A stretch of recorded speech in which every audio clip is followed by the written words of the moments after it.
E o texto nos diz o seguinte: se vocês me amam, guardarão os meus mandamentos. E eu pedirei ao Pai, e Ele lhes dará outro Consolador, a fim de que esteja com vocês para sempre.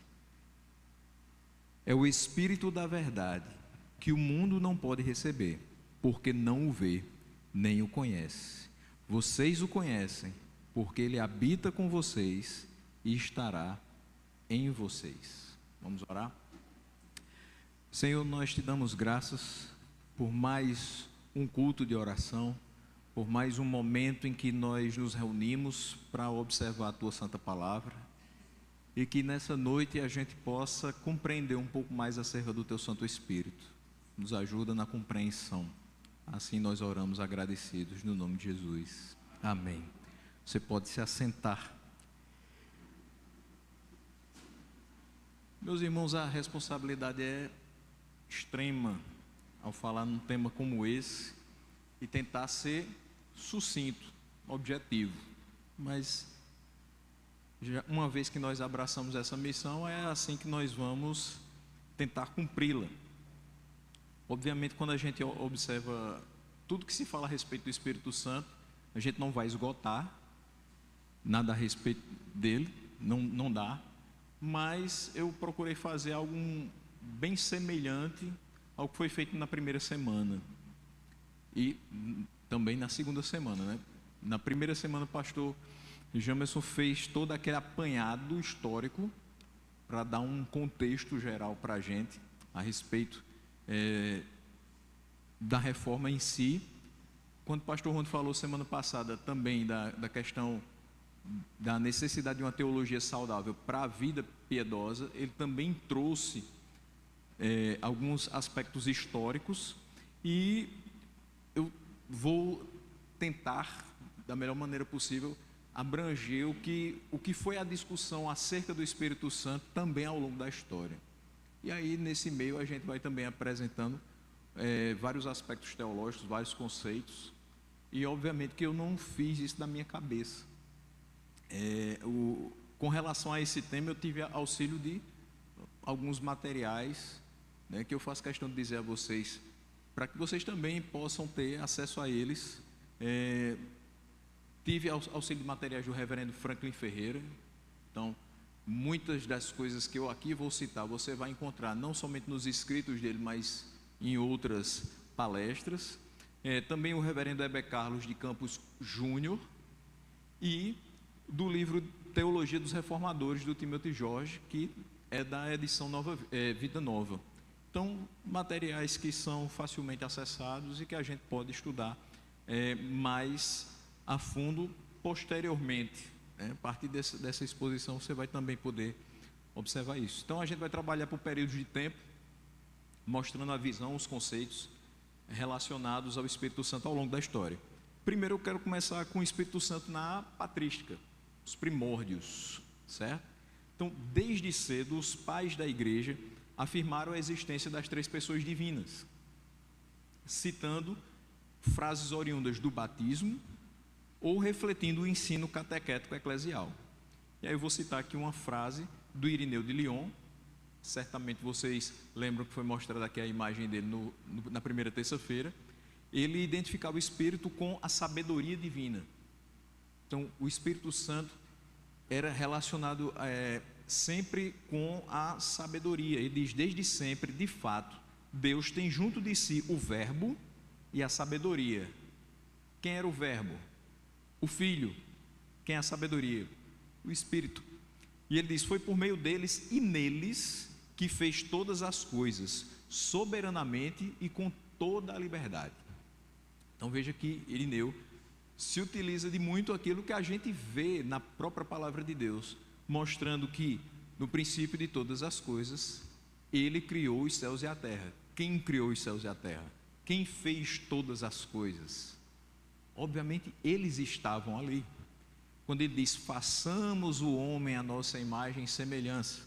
Então mostra que desde sempre Deus tem junto de si o Verbo e a sabedoria, o Filho e o Espírito. Já no tratando um pouquinho mais, eu não vou ser muito detalhista em cada um dos pontos, até para não ser muito extenso, porque são muitas informações, e eu espero que você saia daqui com várias delas na mente. Então, no ano de 325, houve o concílio de Nicéia, e ele declarou a consubstancialidade do Filho ao Pai. Troca em miúdos. Consubstancialidade do Filho ao Pai, ou seja, o Filho e o Pai são da mesma substância. Só que não houve um estudo mais detalhado no concílio de Nicéia acerca da pessoa do Espírito Santo. Então, quando a gente pega, por exemplo, o credo niceno, o que ele vai ter lá? A afirmação apenas: creio no Espírito Santo. Ponto. Então, percebe-se aqui que não foi tratada a natureza do Espírito Santo ou a sua substância. Se falou, o Filho é da mesma substância do Pai, mas não se preocupou em dizer, e o Espírito também. Isso já seria uma grande diferença, mas ainda não era chegado esse momento, ainda não houve essa preocupação. Então você percebe que não houve muito esforço inicial, ou não houve um estudo específico para conceituar mais detalhadamente a pessoa do Espírito Santo. Isso obviamente vai mudando ao longo do tempo. Basílio de Cesareia é um dos que vai começar a trazer uma conceituação um pouco maior, quando ele diz que o Espírito Santo deve ser reconhecido como intrinsecamente santo, ou seja, ele é santo, ele possui santidade por si só, ele não depende de outro ser para ser santo. Isso vai reforçar a divindade do Espírito Santo. Por quê? Porque Deus é intrinsecamente santo. Se Deus é santo e o Espírito é santo, o Espírito também é Deus. Isso logicamente a gente conclui, deduz. Ele é uno com a natureza divina e bendita, ou seja, ele é um com o Pai. Mas ele também vai dizer que ele é inseparável do Pai e do Filho, ou seja, ele forma uma unidade com o Pai e com o Filho. E que é aquela questão que a gente vai tratar aqui mais à frente, acerca da Trindade. Como a gente explica isso? Como a gente fala que são três que se formam em um, como a gente canta várias vezes? Como a gente, logicamente, explicar para alguém: olha, existe o Pai, o Filho e o Espírito Santo, mas não são três deuses, é um Deus só. E aí a gente vai começar a querer ter vários artifícios. Não, mas é uma pessoa que se manifesta de três formas diferentes. Será que isso explica totalmente? Será que é a melhor maneira? Então, o mais importante é que a gente compreenda, como o Basílio compreendeu, que o Espírito é inseparável do Pai e do Filho. Das pouquíssimas coisas que eu aprendi no ensino médio acerca de química, eu lembro do modelo atômico de Rutherford Bohr. Também não me pergunto mais nada, né? O que Rutherford falou acerca daquele modelo atômico? Que o átomo era como uma bola de bilhar, ou seja, ele era maciço, indivisível. Então, a Trindade Santa, ela é indivisível, como se a gente estivesse olhando para aquela bola de bilhar. Não tem como você retirar e dizer: nesse ponto específico está o Espírito, nesse ponto específico está o Pai e nesse ponto específico está o Filho. Eles são inseparáveis e eles são a mesma pessoa. Você duvida? Você está perdido. Você vai tentar explicar, você vai perder sua cabeça. É isso que acontece. Você precisa apenas crer. Daí a importância da fé. Então, Basílio afirmou que se deve dar o mesmo louvor e a mesma glória que se dão a Deus e a Cristo, também ao Espírito. E ele vai falar o seguinte: glória ao Pai, ao Filho e ao Espírito Santo, assim como era no princípio. Veja que ele também remete lá ao início de todas as coisas, agora e sempre pelos séculos dos séculos. Amém. Então, tudo que é reservado ao Pai e ao Filho também deve ser direcionado ao Espírito. Chegamos ao ano de 381. Então, 56 anos depois de Nicéia, nós temos o Concílio de Constantinopla. E nesse concílio se desenvolveu um pouco mais acerca do Espírito Santo, afirmando ser ele um ser divino e confirmando o que disse Basílio de Cesareia sobre ele ser digno de receber a mesma glória que o Pai e também o Filho. Eles disseram o seguinte: cremos no Espírito Santo, Senhor e vivificador, que procede do Pai. Já andamos algumas milhas aí. E ele diz que com o Pai e o Filho conjuntamente é adorado e glorificado, e que falou por meio dos profetas. Olha como a gente já tem muito mais informação nesse Concílio de Constantinopla. Você sabe que o Espírito Santo é Senhor e é vivificador, ou seja, ele participa do processo todo da salvação. Ele traz vida a quem antes estava morto. Mas não somente isso, diz que ele procede do Pai. Ele não diz que ele foi criado pelo Pai, ele procede do Pai, ou seja, ele deriva do Pai, ele é da mesma substância que o Pai. E depois ele vai continuar dizendo, e que com o Pai e o Filho conjuntamente, reforçando a ideia de serem indivisíveis, inseparáveis, ele é adorado e é glorificado. Então, a mesma honra, a mesma glória do Pai e do Filho são destinadas ao Espírito. E ele falou por meio dos profetas. Onde está a fala dos profetas? Palavra. Então, quem inspirou os que escreveram a palavra? O Espírito. A gente já tem bem mais coisas a respeito dele, já no ano de 381. Mas aí a gente vai falar um pouquinho, bem rapidinho, sobre Agostinho de Hipona. O pastor James já falou que é o que ele mais admira, o que ele mais gosta. E de fato a gente tem que admirar aquele que compilou muitos dos conceitos que até hoje a gente se baseia na nossa fé cristã. E por influência de Agostinho, todo o Ocidente vai explicar que o Espírito Santo procede do Pai e do Filho. Ou seja, você já tinha essa ideia sendo colocada lá no Concílio de Constantinopla. E a gente, é só lembrar um pouquinho da história, a gente vai saber que aquela era a porção oriental. E por influência de Agostinho, então toda a parte agora ocidental do mundo conhecido começa a também compreender que o Espírito procede do Pai e do Filho. Então ele espalha essa ideia, ele propaga essa ideia e faz com que as pessoas a compreendam. No ano de 589, nós vamos ter outro concílio que vai tratar a respeito do Espírito Santo, que é o Concílio de Toledo. E nesse terceiro concílio de Toledo, há um acréscimo ao credo niceno, similar ao que já acontecia em Constantinopla, quando ele diz, cremos no Espírito Santo, que procede do Pai e do Filho. Só que esse concílio de Toledo, em 589, ele traz uma implicação para aquele que não acredita dessa maneira, que o Espírito procede do Pai e do Filho.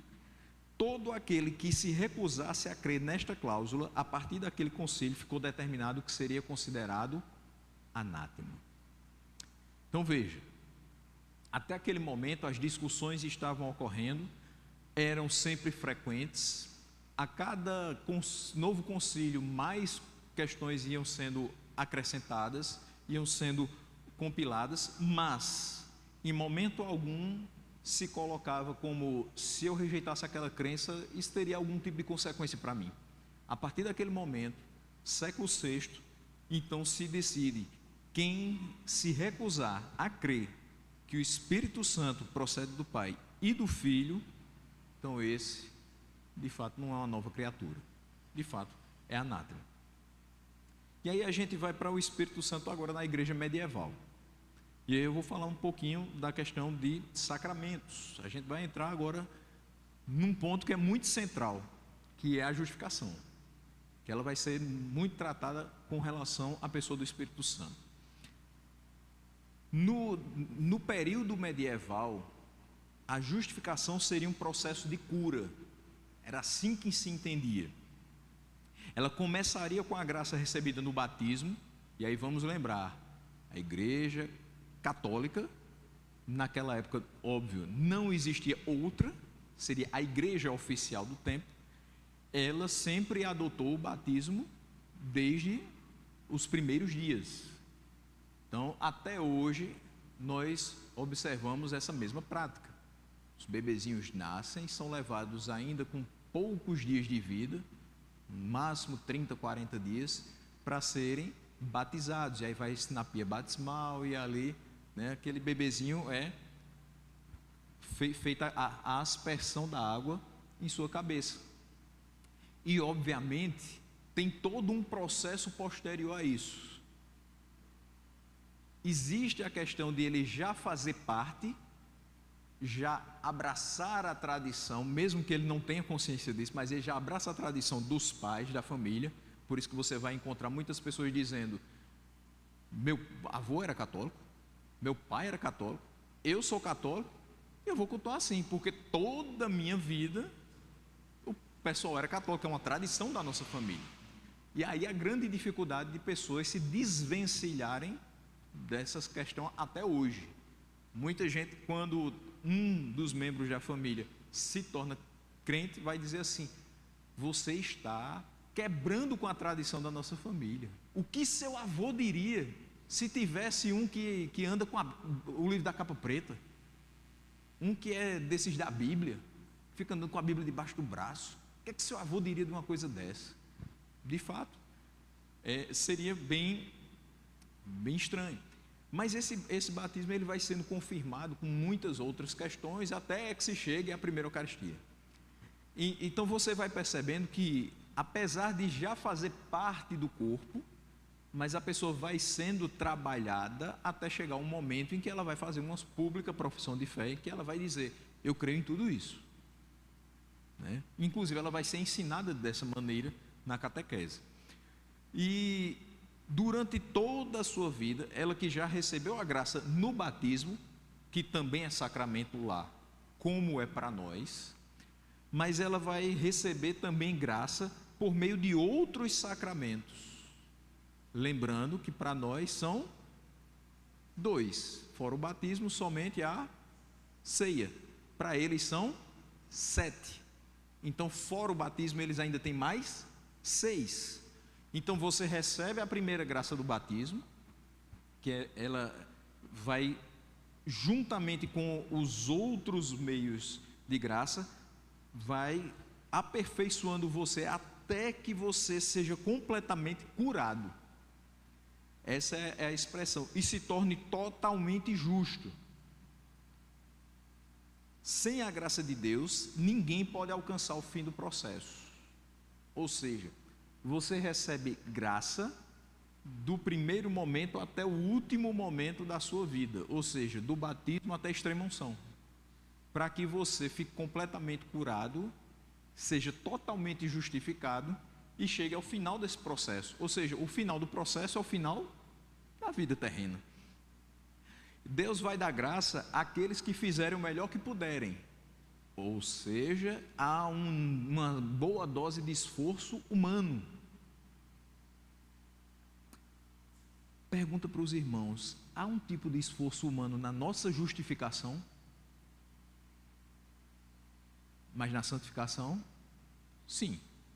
Então veja que para eles a justificação, como sendo um processo, demandava muito do esforço humano, e quanto mais você se esforçasse, mais Deus dava graça, porque você está fazendo o melhor que você pode.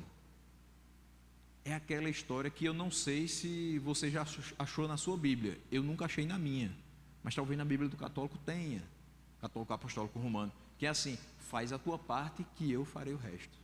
Eu nunca achei isso, mas muita gente já falou para mim: olha, como diz na palavra, né? Faz a tua parte e eu te abençoarei. Bom, dá margem para isso aqui, mas não faz parte daquilo que a gente entende como sendo correto. Essa é a visão, então, que em boa medida ainda hoje vai ser adotada pela Igreja Católica Apostólica Romana, que considera a justificação como um processo, ou seja, um aperfeiçoamento contínuo do fiel. Quando nós olhamos para essa realidade, contraposta com o que foi resgatado na Reforma Protestante, Então nós entendemos que a justificação é um ato, não um processo. De fato, nesse processo, ou seja, na santificação, não se chega ao final e nem se persevera sem a graça de Deus. Ou seja, você foi salvo pela graça, mediante a fé. Você recebeu o Espírito Santo e ele te ajuda todos os dias no processo da santificação. Todos os dias também nós somos tentados. E como nós resistimos às tentações? Somente pela graça. Então é a graça de Deus que vai nos fazer perseverar até o final. Nós também sabemos que Deus dará graça para todos os eleitos, para que eles façam o melhor que puderem. Veja, Ele não dá graça para os que fazem o melhor, Ele dá graça para que nós façamos o melhor, ou seja, para que nós vivamos da melhor maneira, apesar das nossas limitações, e nós possamos assim perseverar até o fim, porque se for depender da gente, a gente não chega lá. Precisa dele, precisa do auxílio dele, tem que viver na dependência dele. Então o Espírito Santo na reforma, agora a gente vai olhar para pelo menos 3 pessoas que eu escolhi para a gente não falar de todos os reformadores, mas esses 3 aqui vão trazer bons insights para a gente a respeito desse tema. Primeiro deles, Lutero. O que Lutero fala a respeito do Espírito Santo na sua vida, na sua caminhada cristã? Ele diz o seguinte: creio que por minha própria razão ou força não posso crer em Jesus Cristo, meu Senhor, nem vir a Ele. Como é que o homem vai até Deus? Ele vai até Deus ou é Deus que vem até ele? Essa é uma pergunta que talvez algumas pessoas muito acostumadas já com a palavra se façam, já que Lutero dizia: eu não posso ir até Ele, mas o homem consegue ir até Deus? De fato, não. Como nós fomos salvos, como nós compreendemos que precisávamos de salvação e deveríamos nos entregar ao nosso Senhor? Pela pregação do Evangelho, o Espírito de Deus nos atrai. É o que nós chamamos de graça irresistível. Você tem a ação do Espírito Santo através da pregação genuína e fiel das Escrituras a convencer o pecador do pecado, da justiça e do juízo. É João 16. Então você se sente impelido pelo Espírito a confiar em Deus e a crer que aquilo que está sendo pregado é válido para a sua vida.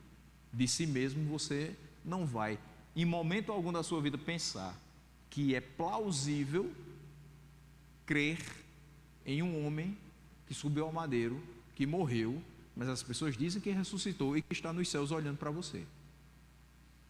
Por isso que muitos dizem que isso é loucura, mas o que para eles é loucura, para nós é poder de Deus, para a salvação de todo aquele que crê. Então, é fé.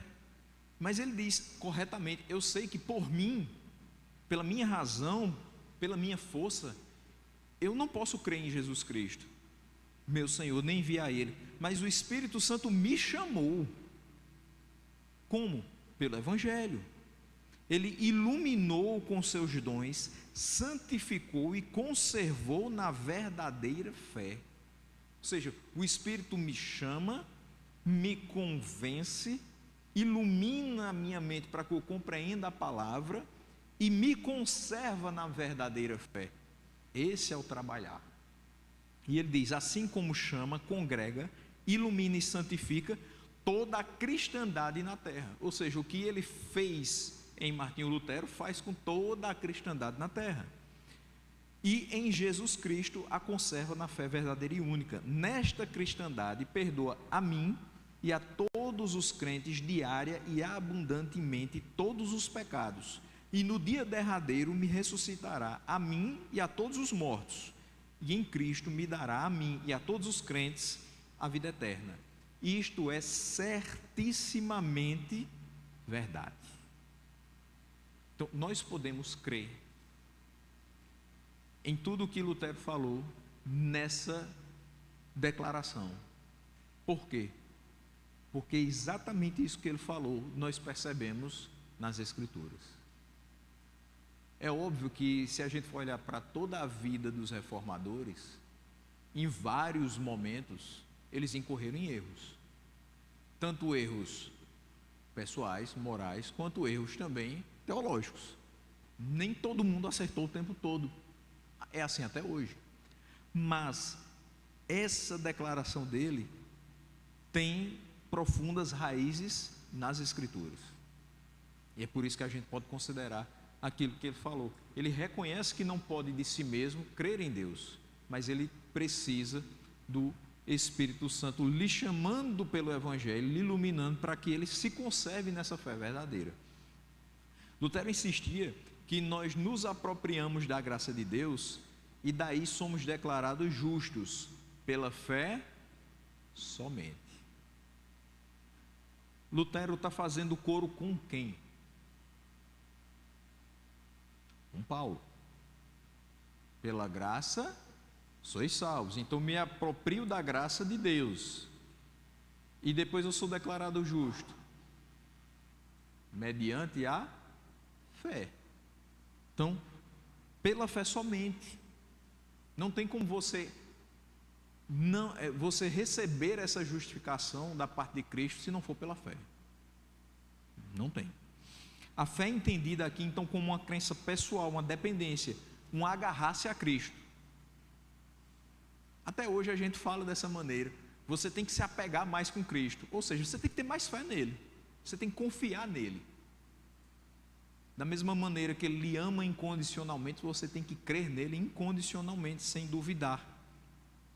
Na tradição medieval, a fé era considerada uma das 3 virtudes teológicas, juntamente com a esperança e o amor.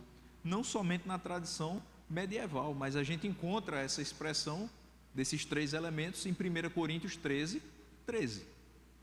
Agora, restam esses 3, a fé, a esperança e o amor. Mas qual é o maior deles? É o amor. Então, a fé era sempre relacionada com esses 2. Apenas depois de superar a visão da fé como virtude formada pelo amor é que Lutero vai aprender o sentido absoluto da fé como uma relação com Deus. E aí ele vai falar o seguinte: se a fé não é nada sem todas as obras, até mesmo sem as menores delas, ela não justifica. Na verdade, nem mesmo é fé. Então, fé sem obras não somente é morta, ela nem fé é. Ao mesmo tempo, Lutero era cuidadoso em não cair na tentação de considerar a fé uma obra meritória. Então, falando corretamente, em si mesma a fé não justifica, ela é, por assim dizer, o órgão receptor da justificação.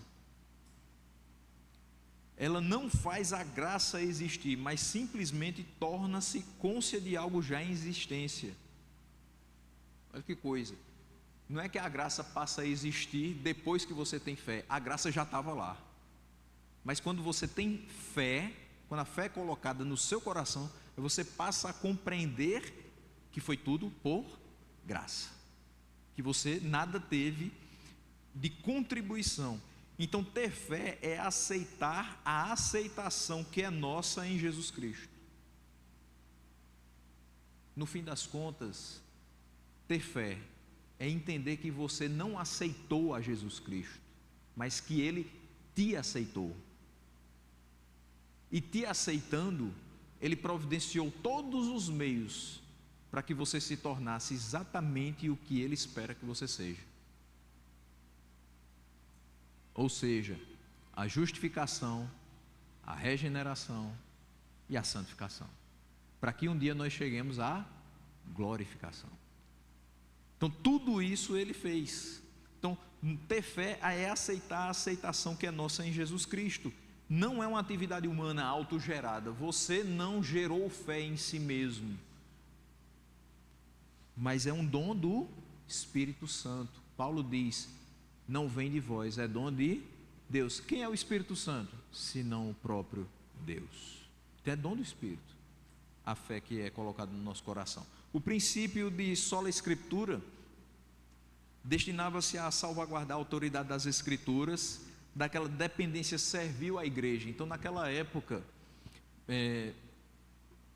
pré-reforma, você vai ter muito a igreja praticamente sendo a detentora dos direitos autorais da Bíblia.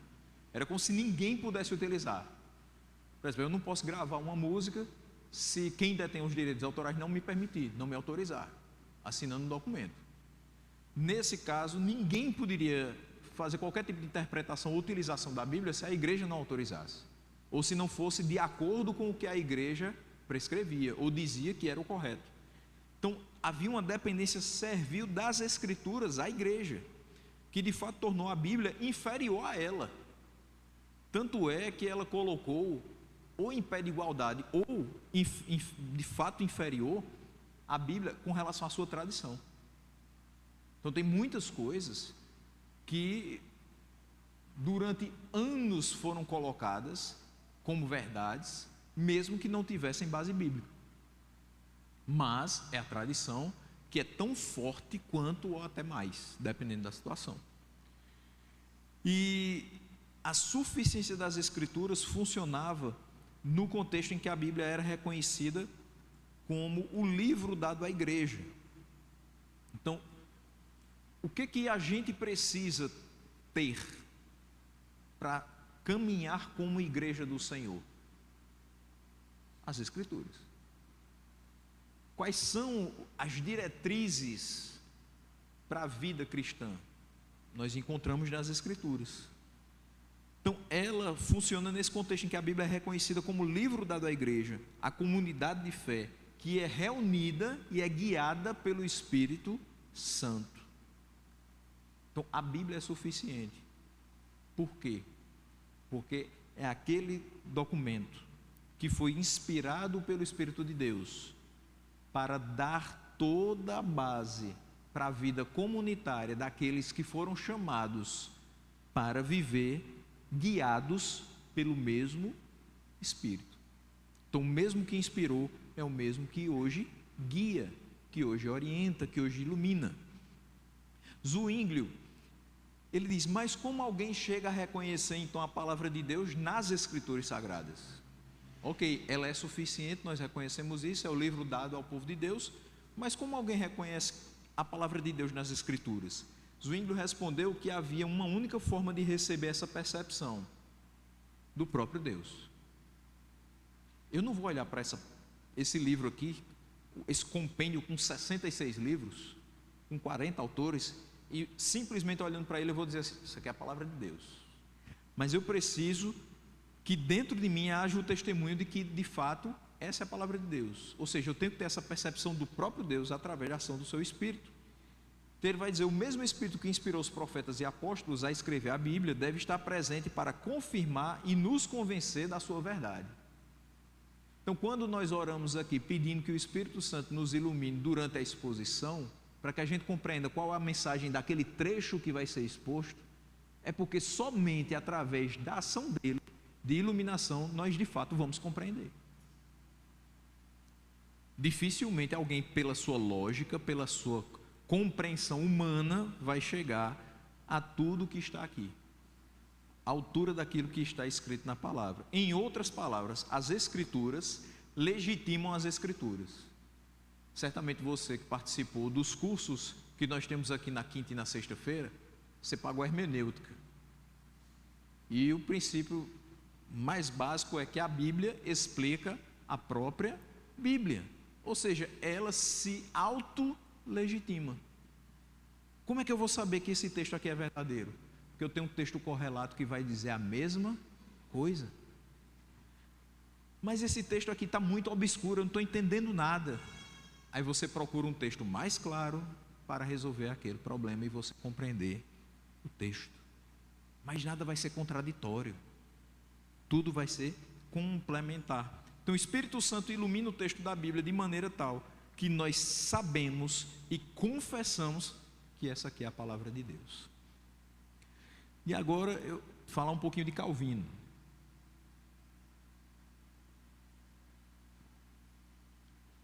Calvino entendia que a ação do Espírito Santo é dar ênfase ao Pai e ao Filho.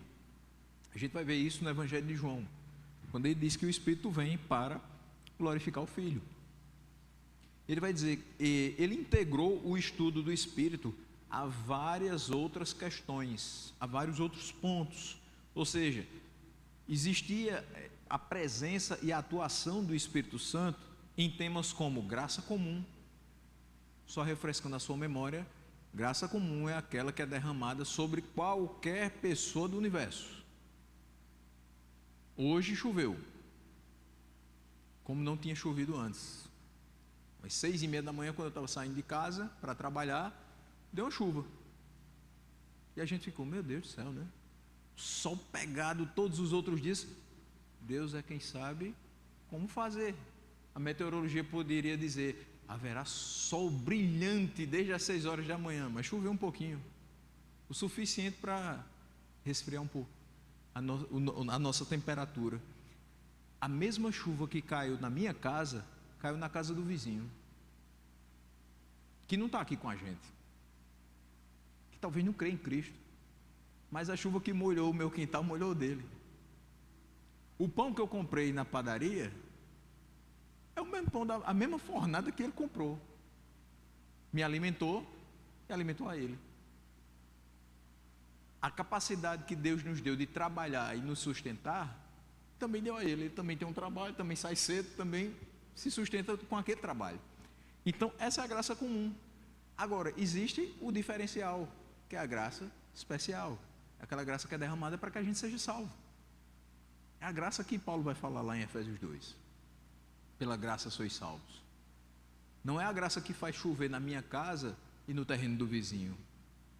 É a graça que me fez não ser mais o velho homem e que me fez ter atitudes novas em conformidade com a sua palavra. Então, essa não é destinada a todos. O Espírito Santo também está presente e atua na nossa regeneração, ou seja, na transformação da nossa vida, do nosso coração, na substituição das nossas prioridades, do nosso pensamento, na nossa forma de viver. Também atua na santificação, nos meios de graça e no conhecimento de Deus. Em todos esses aspectos teológicos você pode perceber a presença e a atuação do Espírito. O Espírito fala pelas Escrituras, Calvino também fala sobre isso. Ele diz que não pode ser dissociado da pregação e dos sacramentos. Ou seja, não se é lícito subir à plataforma de pregação senão na dependência do Espírito Santo de Deus. Não pode. Se você subir aqui só para expressar o seu conhecimento técnico, certamente a gente vai perceber que você é extremamente versado no conhecimento dos homens. Mas é diferente quando a gente escuta aquele que tem relacionamento com Deus, que a gente sabe que está falando na dependência do Espírito de Deus. Primeiro, porque sabe que é infinitamente limitado. Segundo, porque sabe que é infinitamente grande a sua responsabilidade. E outra questão, não é válido o batismo que não é feito em nome do Pai, do Filho e do Espírito Santo. E nós temos comunidades que batizam sem essa citação. Infelizmente nós temos várias pessoas que até desafiam. Eu já vi até nesses programas dos televangelistas, nos sábados pela manhã, alguém dizendo assim, me prove que tem que ser em nome do Pai, do Filho e do Espírito Santo, batismo. Não, se eu falar só em nome de Jesus, está bom. Aí a gente vai lá para Mateus e a gente vê, ide e fazei discípulos de todas as nações, batizando em nome do Pai, do Filho e do Espírito Santo. Não precisa ir muito longe, né? Nós precisamos associar o Espírito à pregação e aos sacramentos. Também ele diz o seguinte, que o Espírito foi dado à igreja não para trazer novas revelações, mas para instruir na Escritura. Então, não há biblicamente algo que dê suporte para algumas colocações que existem nos nossos dias, de que o Espírito falou especificamente a alguém trazendo algo que deva ser acrescentado ao cânon das Escrituras. O cânon está fechado. Precisa de mais alguma coisa em relação ao que já está escrito aqui, para que a gente saiba como viver para Deus? Não. Então, se alguém vem dizendo que o Espírito me falou e eu tenho uma nova revelação, muito cuidado. Da mesma maneira que uma nova unção, qualquer coisa nova demais. A gente tem que andar em novidade de vida, mas a gente tem que fugir das novidades do mercado gospel, porque elas nos afastam do que é eterno, que é a palavra. Essa não muda, não passa, e a gente tem que seguir como sempre ela foi.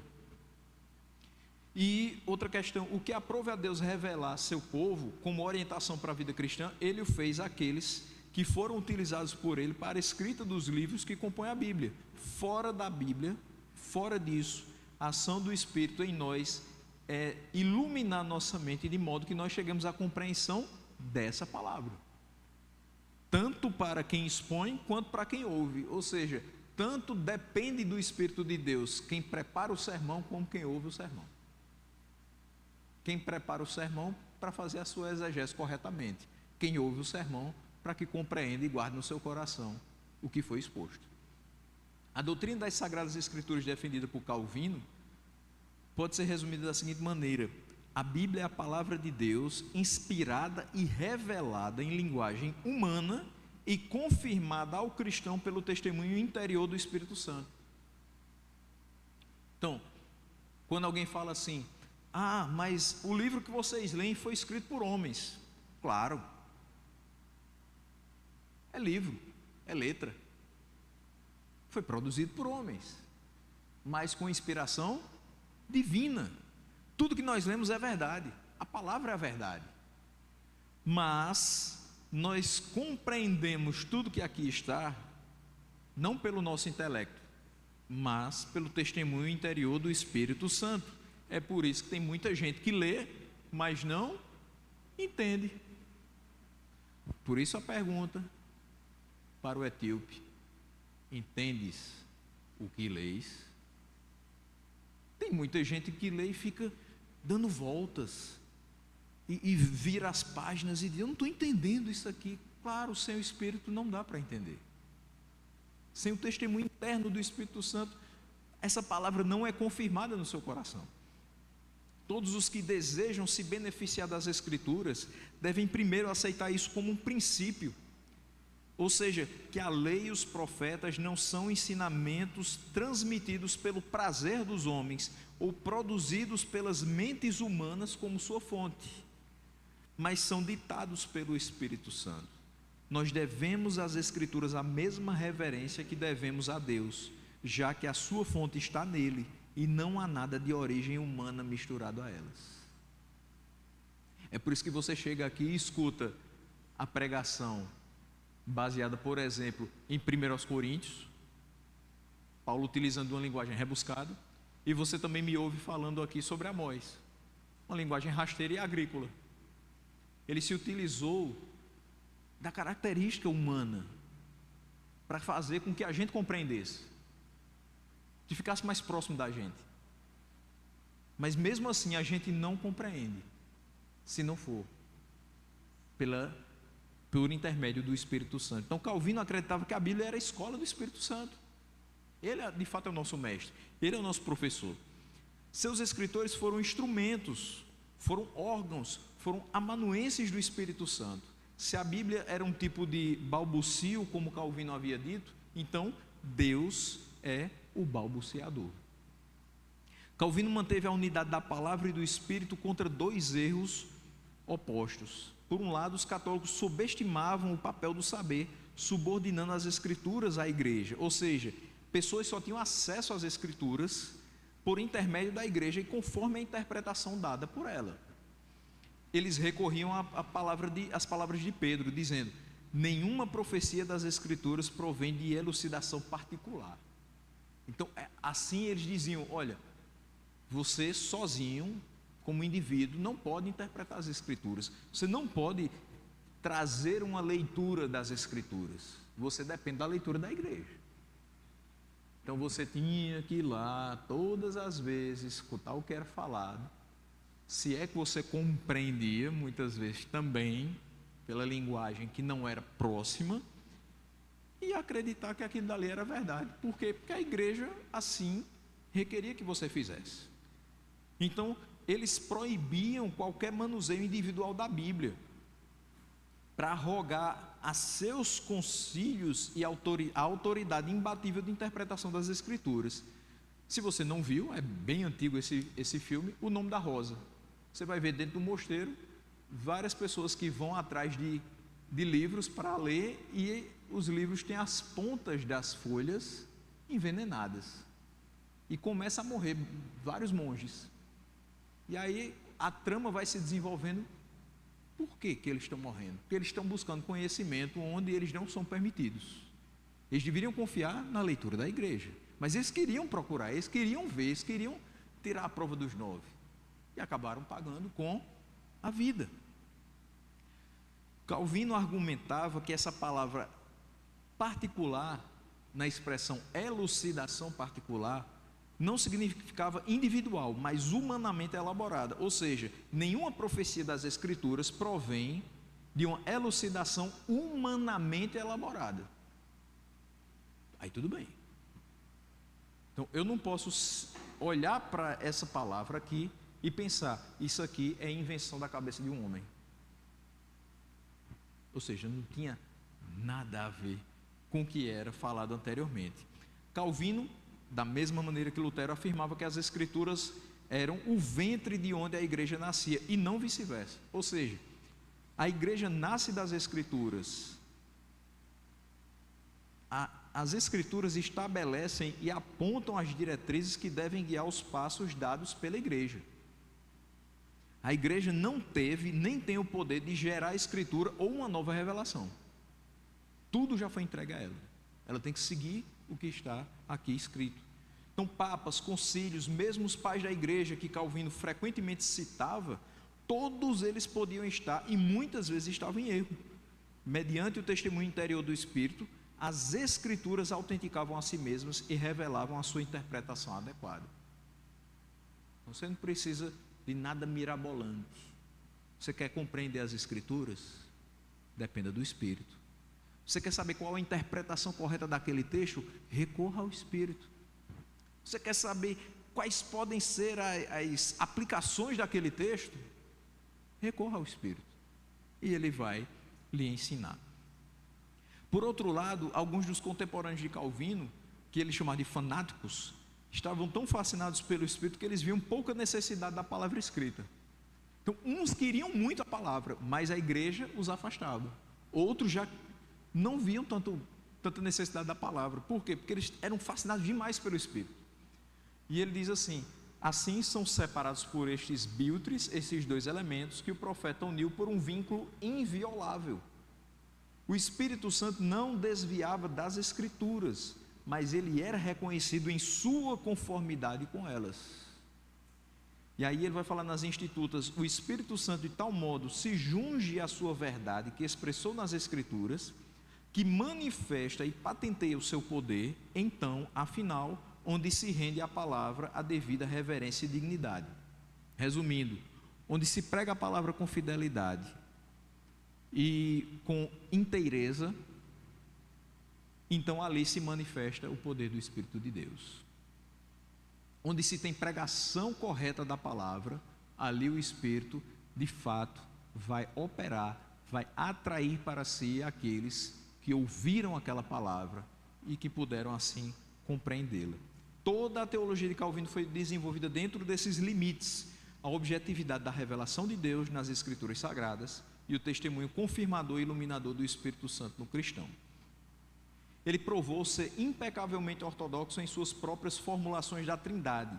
Ele diz o seguinte: quando professamos crer em um só e único Deus, pelo termo Deus, entende-se uma essência única e simples, em que compreendemos três pessoas ou hipostases. Aqui complica um pouquinho, né? Esses termos mais teológicos. Mas a gente sempre lembra da união hipostática. O que era a união hipostática? Seria as duas naturezas de Cristo, humana e divina. Elas eram separáveis dentro de Cristo? Não. Então, quando nós falamos nesse termo, então, ele era integralmente humano e integralmente divino. Quando a gente olha para Calvino falando aqui, ele diz, é uma essência única e simples, mas nós compreendemos três hipostases. Quer dizer que nesse ser único, nós temos essas três manifestações, por assim dizer, mas elas são indivisíveis, assim como as duas naturezas no ser de Cristo. E aí, certa vez, ele estava, obviamente, consciente de que ele utilizava algumas palavras que não estavam dentro da Bíblia para provar o seu ponto. Então, óbvio, dentro da Bíblia você não vai olhar para a palavra ousia, hipostasis, persona e mesmo trinitas. Você não vai encontrar nenhuma dessas palavras.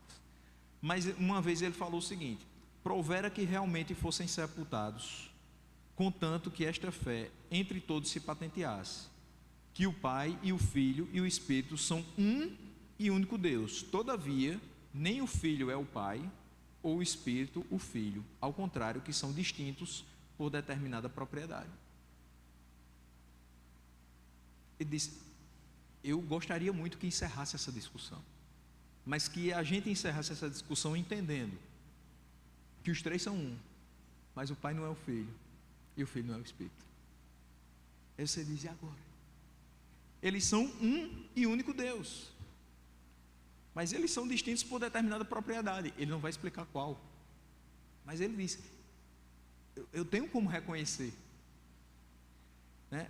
Contudo, precisamente por alguns heréticos como Ário terem usado uma linguagem bíblica para afirmar conceitos não bíblicos de Deus, foi que Calvino achou necessário refutar os erros deles, empregando palavras como trindade e pessoas para tornar a verdade mais clara e lúcida.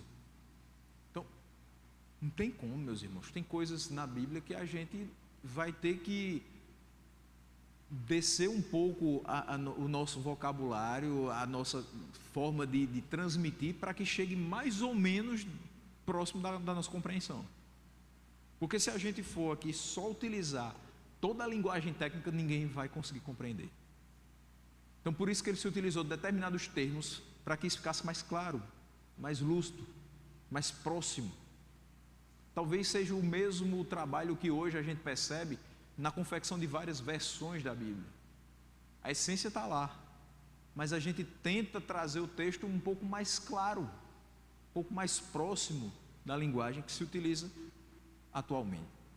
Assim, da primeira edição das Institutas em diante, Calvino estabeleceu a confissão da Trindade no contexto litúrgico, ou seja, na invocação do Deus Trino no batismo.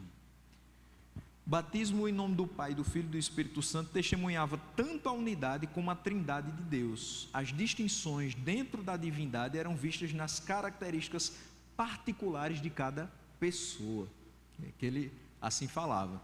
A misericórdia gratuita do Pai mediante o sacrifício de sua morte, o Espírito Santo purificando e regenerando, tornando-os partícipes dos benefícios do Filho. Contudo, para que ninguém pense que os cristãos adoram três deuses, a própria unicidade do batismo apontava para a unidade essencial das três pessoas divinas. Como ele define a fé? Então, Calvino definiu-a como o firme e seguro conhecimento da divina benevolência para conosco, que, fundado na verdade da graciosa promessa em Cristo, não só é revelado à nossa mente, mas é também selado em nosso coração mediante o Espírito Santo.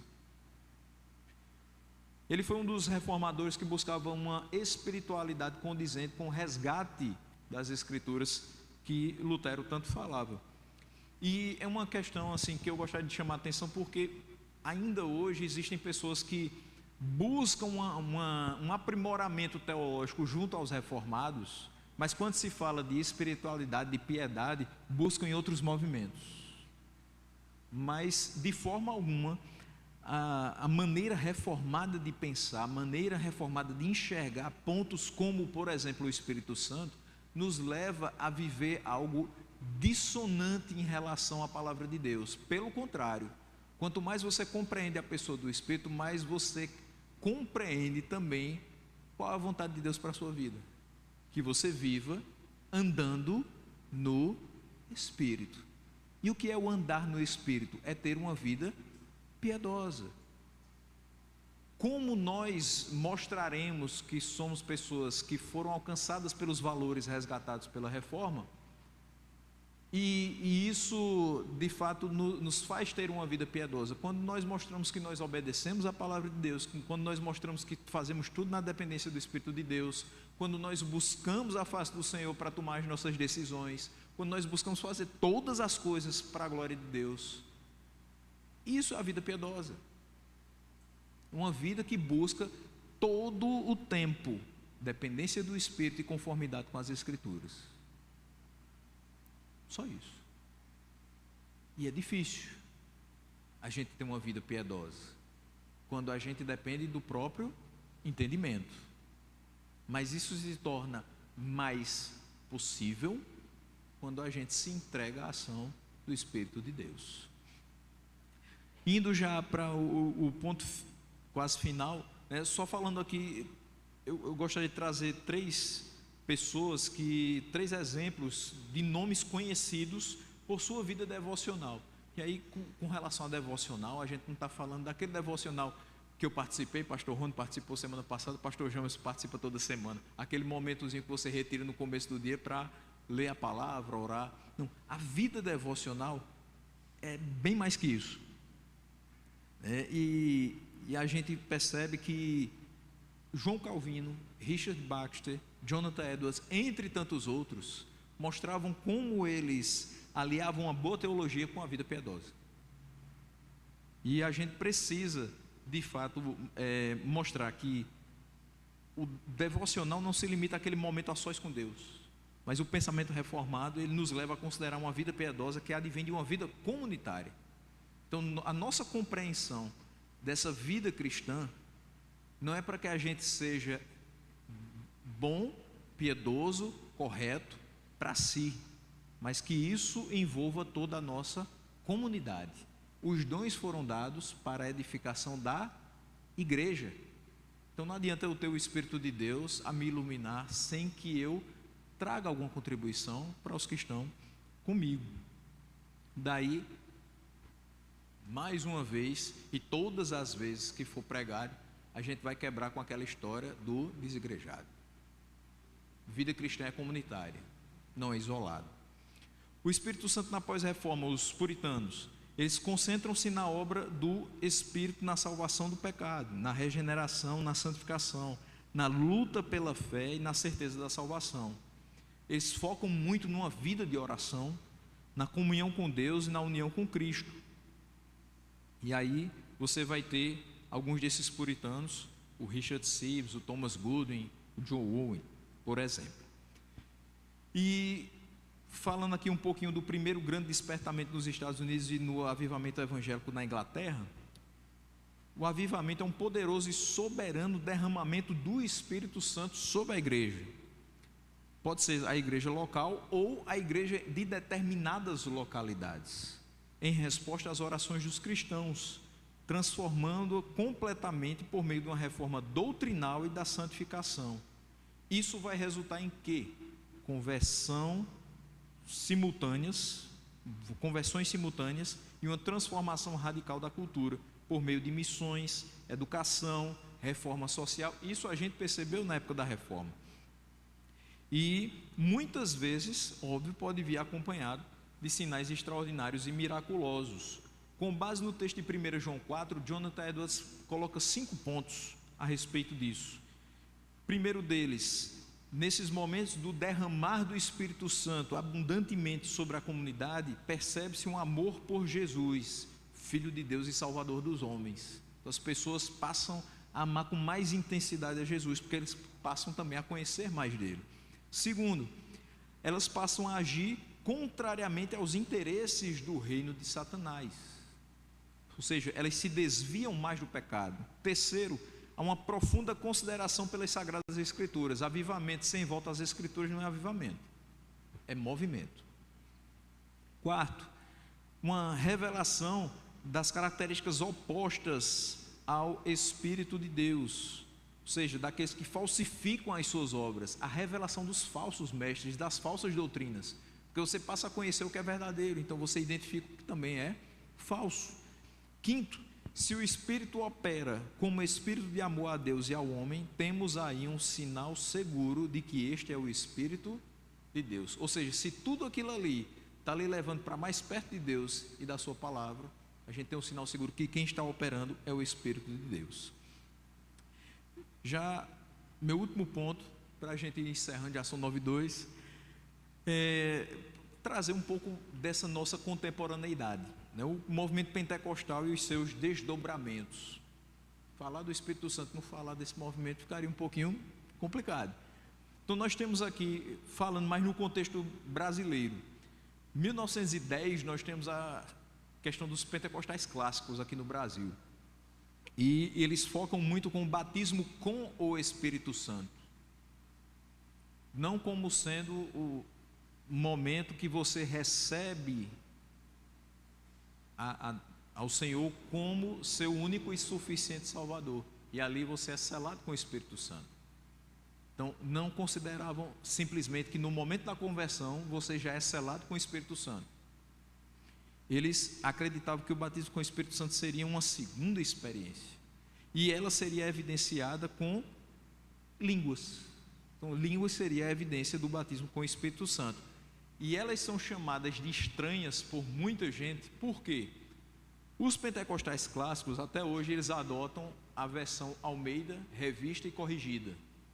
E a Almeida, Revista e Corrigida, no texto de 1 Coríntios 14, do 2 ao 10, vai utilizar a expressão línguas estranhas, principalmente no versículo 10, que em outros textos a gente vai perceber muitos tipos de vozes. Ele vai dizer assim: há muitos tipos de vozes, enquanto na Revista Corrigida vai ter há muitas línguas estranhas.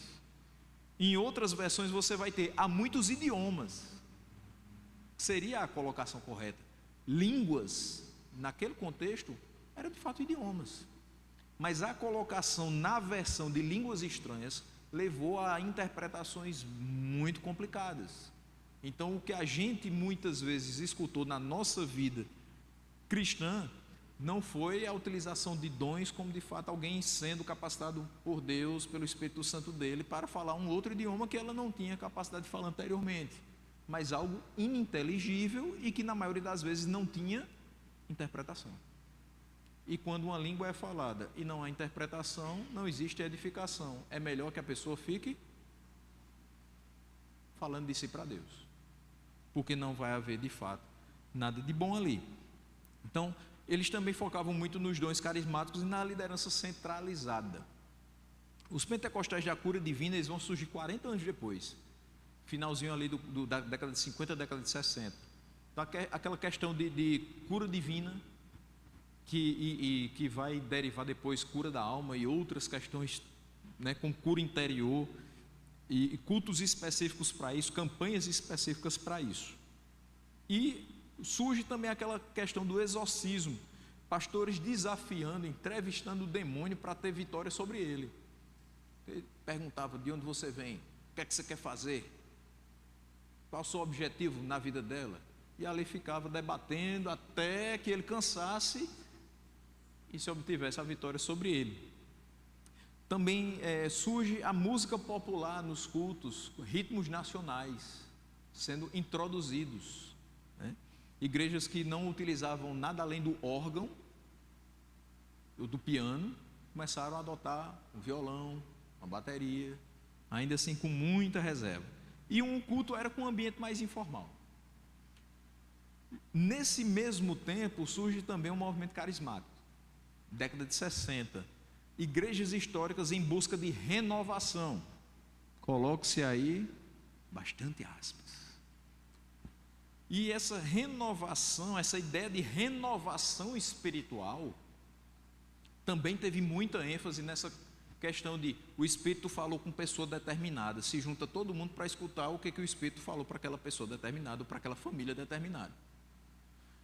O uso de línguas também evidenciava essa questão dessa renovação espiritual.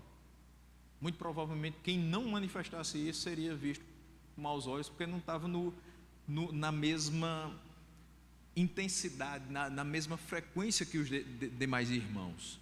Um exemplo disso foi em 1967, aqui em Campina Grande, contexto de renovação espiritual no congregacionalismo, que proporcionou, por exemplo, um cisma, onde só existia união, passou-se a ter união e aliança. Então, houve uma separação denominacional por entender que uns queriam renovação e outros não aceitavam daquela maneira.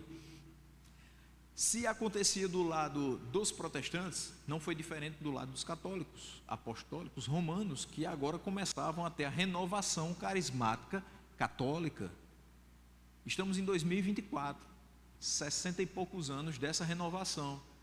Campina Grande hoje tem cerca de 18 canais de TV aberta. Desses, 30% são canais da renovação católica carismática. Qual o grande símbolo dessa renovação? A Canção Nova, certo? Que aqui foi um dos primeiros que chegou. E ali você vai ter, ao passo que os carismáticos protestantes afirmavam ter uma maior devoção e amor por Cristo, os carismáticos católicos afirmavam ter uma maior afeição e devoção a Maria e ao Papa. E o que buscavam esses do movimento de renovação espiritual? Uma atualização dos dons de profecia, de línguas, de discernimento, de sabedoria, de cura, de fé, de milagres e por aí vai. E a gente fecha com os neopentecostais ou neocarismáticos, que Franklin Ferreira chama de hiperpentecostais. Que seriam esses? A partir dos anos 80 para cá. Eles distorcem ou exageram as ideias dos pentecostais originais. Eles têm uma ênfase muito grande em sinais e maravilhas, com fortes elementos mágicos, místicos.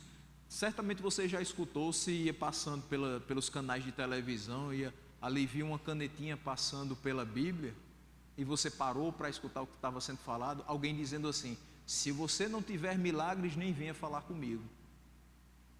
O que é isso? É a ênfase em sinais, em prodígios, dizendo que se você tem o Espírito Santo e você tem fé, você tem que evidenciar isso na produção de milagres. E daí aquela loucura que acontece de pessoas indo com muletas, com cadeira de rodas e com as mais diversas doenças atrás disso. Eu tenho um exemplo pessoal de quando eu estava pouquíssimo tempo de diagnóstico, alguém ligou para mim e falou: olha, determinada pessoa vai ter uma caravana lá no Parque do Povo, e ele disse que vai curar todo mundo, vai para lá. Eu passei de manhã, quando as pessoas estavam começando a ir para lá, não porque eu queria ir, eu tinha coisas para fazer no centro, e eu via a quantidade de pessoas com a camisa do evento, subindo aquela Sebastião Donato, com as muletas, uma dificuldade imensa, gente se apoiando no outro para chegar até lá, porque talvez uma toalha ungida, ou o suor de alguém, ou o toque de alguém, ou passar do paletó de alguém, poderia curar. Esses são os neopentecostais, aqueles que têm uma ênfase muito grande nisso. Você não prega nada, mas milagre vai ter. A palavra pode não existir na liturgia, mas você vai sair daqui andando, você vai sair daqui rico, você vai sair daqui melhor. E tem também muita questão de exorcismos e fortes manifestações emocionais. Cultos em que a pessoa está falando aqui e tem um teclado tocando, que é para mexer com o emocional das pessoas e levar aquela manifestação bonita. Também é aquela questão de trazer alguém que está se manifestando para frente do púlpito para poder mostrar para as pessoas o exemplo de como é que se faz o exorcismo. Pregação da prosperidade, a batalha espiritual, né? Já não há tanta busca pelo batismo com o Espírito Santo, ou a evidência deste batismo com o dom de línguas, como anteriormente, mas todo o restante existe. Meus irmãos, a minha conclusão é o seguinte: que na atuação do Espírito Santo na igreja é possível, eu concordo com William MacLeod, identificar os seguintes pontos. O Espírito Santo equipa a igreja. Que a partir do momento que você lê a palavra e ele te ajuda a compreender essa palavra, ele te equipa para trabalhar para o Senhor e viver para o Senhor. O Espírito Santo ensina a igreja, porque essa palavra aqui diz que ela é inspirada e útil para o ensino, a correção, a repreensão, a educação na justiça, e para que todo homem esteja habilitado para toda boa obra. Então o Espírito ensina a igreja através das Escrituras. Ele governa a igreja, porque a palavra de Deus estabeleceu a igreja e disse com quais diretrizes, com quais passos ela deveria se encaminhar. E o Espírito continua a conduzi-la, a governá-la. Nós temos estruturas de governo, nós temos lideranças espirituais, mas elas dependem do Espírito para governar a igreja.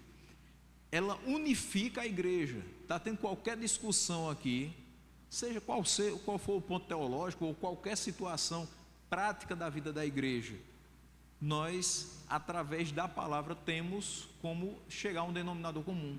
Ou seja, ela vai unificar a igreja e vai capacitar a igreja a cultuar. Como é que o Senhor quer ser adorado? Você encontra isso na palavra. Não é só quem prega que prega na dependência do Espírito. Quem louva com cânticos também depende do Espírito. Quem vem dirigir o culto tem que ser na dependência do Espírito. Quem vem cultuar, prestar seu culto, também deve ser na dependência do Espírito. Ele reaviva a igreja. A igreja está morta, está perdida nos seus devaneios, em diversos falsos ensinos que têm sido apresentados no meio do mundo. Retorna para as Escrituras, porque retornando para as Escrituras, você necessariamente vai ter que retornar à dependência do Espírito Santo. E essa volta às Escrituras vai trazer vida nova para a igreja. Então o Espírito Santo também reaviva a igreja. Tudo que é feito na vida cristã comunitária é na dependência do Espírito Santo, com vistas à glória de Deus. Nós precisamos dele para servir e adorar a Deus como convém. O que é que eu posso dizer mais? Busquemos o auxílio do Espírito Santo para as nossas vidas.